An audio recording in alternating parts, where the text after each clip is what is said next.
नमस्कार मंडळी, मी रूपाली जोगळेकर आणि विचारवेधच्या आतून हलकं होऊया या मालिकेमध्ये आपलं स्वागत.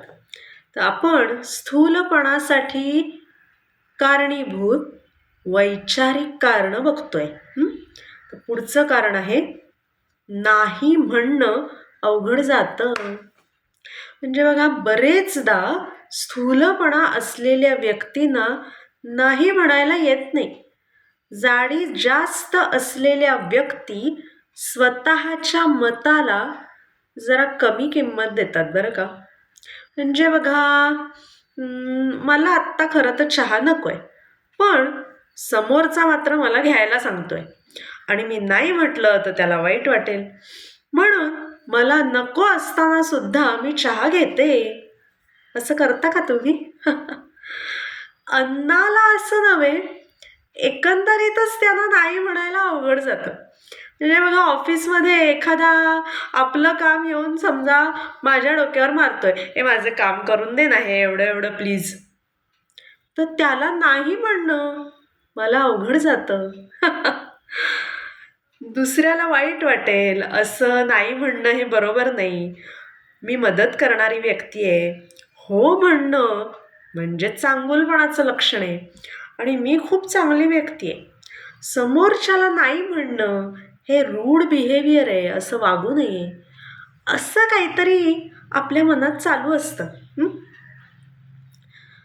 आपल्या नाही म्हणण्याने ना खरं तर फारसा फरक पडत नाही समोरच्या व्यक्तीला, आणि तुमच्या आरोग्यापेक्षा, तुमच्या फिटनेसपेक्षा त्यांच्या आग्रहाला जर ते जास्त महत्त्व देत असतील आणि तुम्ही नाही म्हटल्याने त्यांना वाईट वाटत असेल, तर आपण अशा आग्रहाला नाही म्हटलेलंच चांगलं, हो ना?